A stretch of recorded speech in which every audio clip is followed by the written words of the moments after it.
pain rarely travels alone. It recognizes its own kind and sits beside it quietly.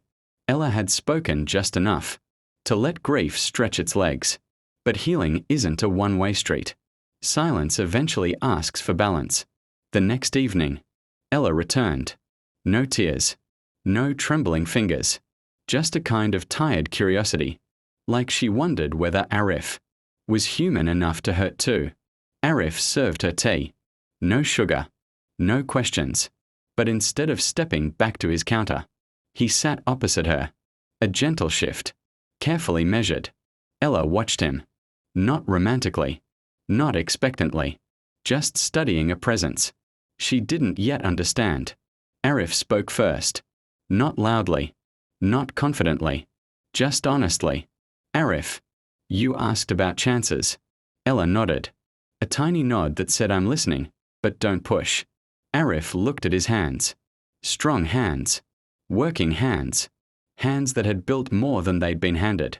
Arif, my family came here when I was 9. New country. New language. New winter. My mother pretended she wasn't scared. Narrator.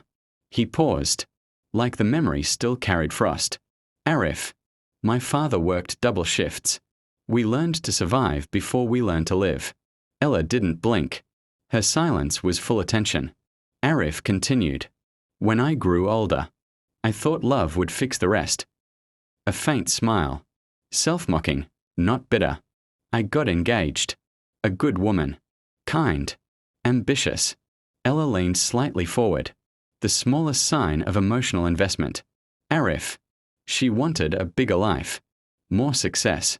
Less simplicity. He placed a fingertip against his teacup, feeling the fading warmth. She said a man who runs a cafe isn't enough for her dreams. Ella's jaw tightened. Not judgment. Recognition. Ella, did it break you? Arif met her eyes. Steady. Honest. Arif. No. But it made me smaller. For a while. That sentence hung between them, like a light trembling on weak electricity. He exhaled slowly. Arif. I stayed quiet after she left. I kept serving tea. People came and went. Nobody stayed long enough to notice. Ella swallowed. The weight of his loneliness, mirroring hers in a different accent. Arif looked toward the window. Rain streaking the dark glass. Arif. I don't chase anymore. Not people. Not approval. A pause. If someone stays, good. If not, London has enough doors. Narrator. Soft. Poetic. It wasn't heartbreak he described. It was resignation. The kind immigrants learn early. Don't expect softness. Earn silence. Survive everything. Ella whispered, almost to herself. Ella. So we both stopped before life could stop us. Arif nodded once. Arif. Maybe that's why silence feels familiar to us. Narrator. No dramatic music. No confessions. Just 2 cups cooling. On a winter evening. While 2 guarded hearts realized they weren't opposites. Just different flavors of wounded. Ella didn't thank him. Thank you was too small. She simply stayed.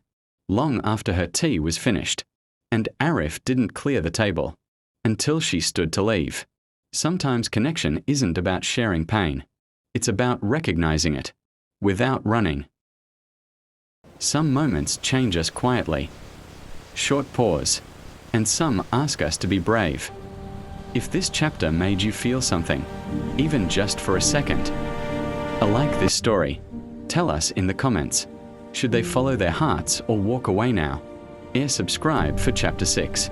Lower voice, emotional tease. Because in the next chapter, pause, love won't stay unspoken.